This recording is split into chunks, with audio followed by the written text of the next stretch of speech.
All right, so let's now bring in, Airlink's media relations and a PR advisor, Linden Birns. Linden, a very good afternoon to you. Good to chat to you, albeit in very difficult times. Perhaps if you can start by unpacking just how severe the situation on the ground is in terms of just the number of flights and routes that have been affected, and perhaps also give us a sense, Linden, of just how many passengers have currently been affected due to the suspension of the flights.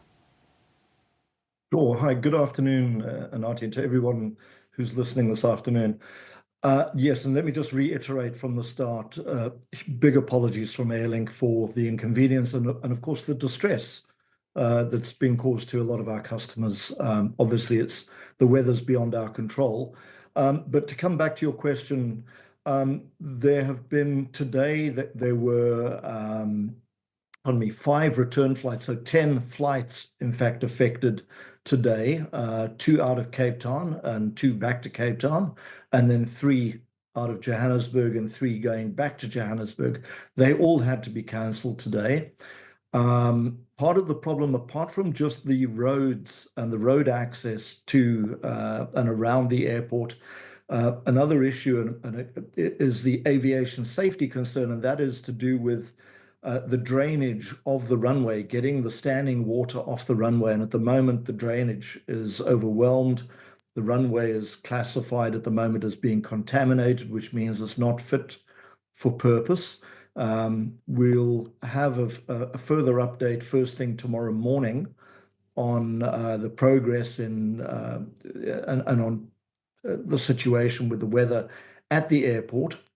All being well, fingers crossed, we'll be able to resume flights tomorrow if the weather plays nicely and if they're able to sort out the drainage and make sure that the runway is safe.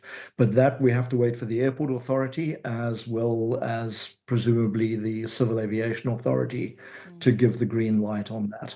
We're not going to compromise safety. Safety comes first.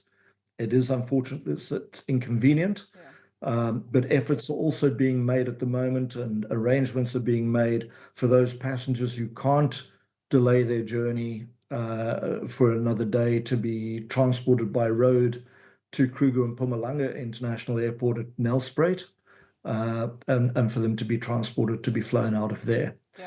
In terms of the number of passengers, those flights that usually operate in and out of Hoedspruit are a combination of 98-seater Embraer 190s and the smaller 37-seater Embraer regional jets. So you're looking at around about, it was, what did I say, 5 flights. So it's about 1,000 people today would have been affected.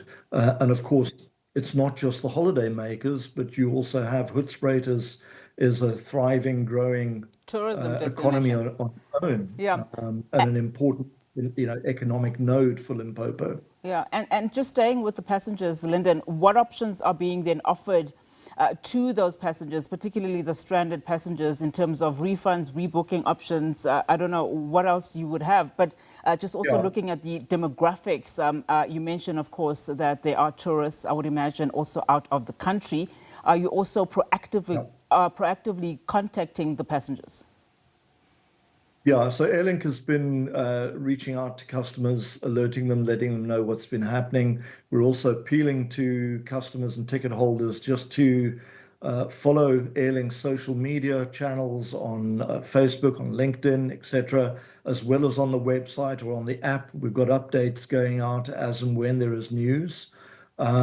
Those customers who need or want to change their bookings or have got questions about that are able to get in touch with Airlink's reservations office, or if they book through a travel agent, then they need to get in touch with their travel agent and make the necessary changes.